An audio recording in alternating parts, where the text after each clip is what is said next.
हरे कृष्ण। राधे राधे।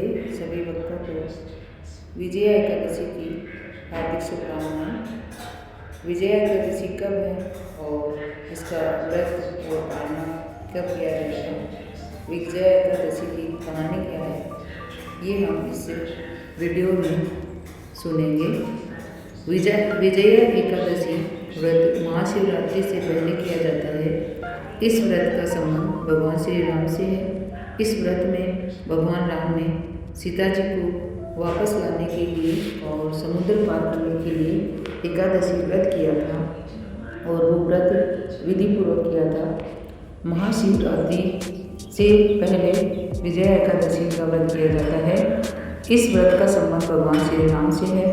इस व्रत में भगवान श्री राम ने सीता जी को वापस लाने के लिए समुद्र पार करने के लिए एकादशी व्रत विधिपूर्वक किया था। तो अब सुनते हैं हम ये कहानी किस तरह से है। नारद मुनि ने कहा, हे ब्रह्मा जी, फाल्गुन मास की कृष्ण पक्ष की एकादशी का क्या नाम है तथा उसकी विधि क्या है, मुझे इसके बारे में बताएं। ब्रह्मा जी ने कहा, नारद मुनि सुनो, फाल्गुन मास की कृष्ण पक्ष की एकादशी को विजया एकादशी के नाम से जाना जाता है। यह एकादशी पापों का नाश करने वाली है।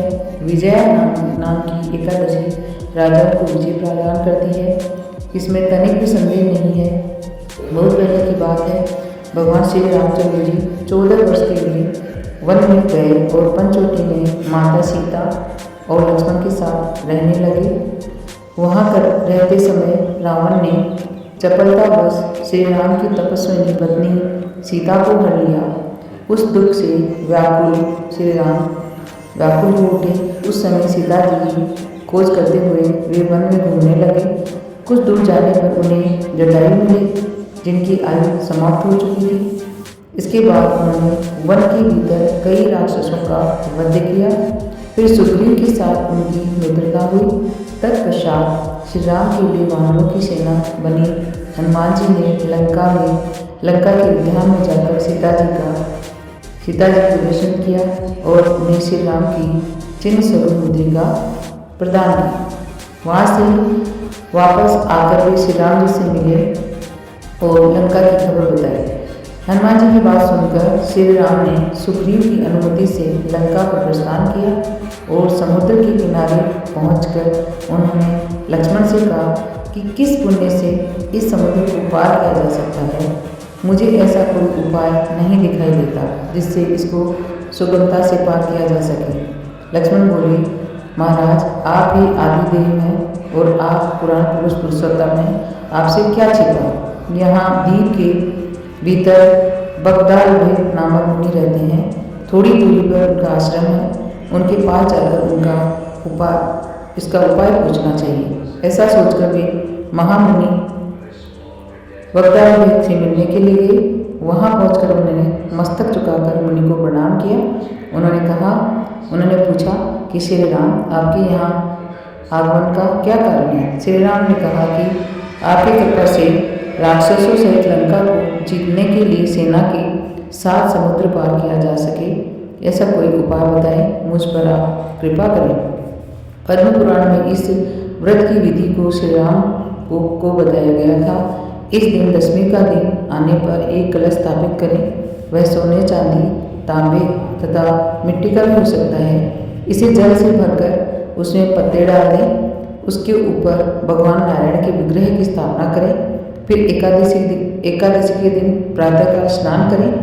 कलश को पुनः स्थिरतापूर्वक स्थापित करें। माला, चंदन, सुपारी तथा नारियल आदि के द्वारा विशेष रूप से उसका पूजन करें। कलश के ऊपर सप्त धान्य और जो रखें,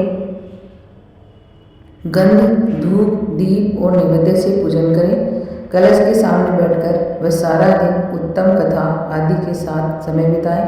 रात में भगवान श्री हरि का जागरण करें। अगर अखंड व्रत करना चाहते हैं तो घी का दीपक जलाएं।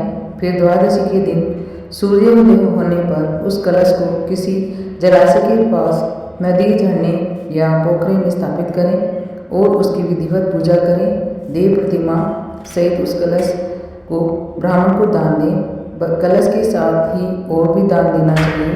इसकी कथा को पढ़ने और सुनने वाजपेयी यज्ञ का फल मिलता है। विजया एकादशी के दिन ऐसा करने से आपकी विजय होगी। ब्रह्मा जी कहते हैं नारद श्री रामचंद्र जी ने मुनि के कहे अनुसार विजया एकादशी व्रत किया। उस व्रत के करने से रामचंद्र जी विजय हुए। उन्होंने रावण को मारा, लंका पर विजय पाई और सीता को पाया।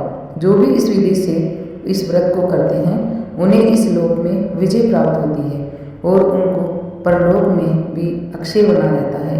ये विजया एकादशी की कथा है जो आपकी मेरी कहानी है, उस पर मैंने आपको सुनाई। आपको ये कहानी कैसी लगी कमेंट करके जरूर बताएं। ओम नमो भगवते वासुदेवाय नमः। ओम नमो भगवते वासुदेवाय।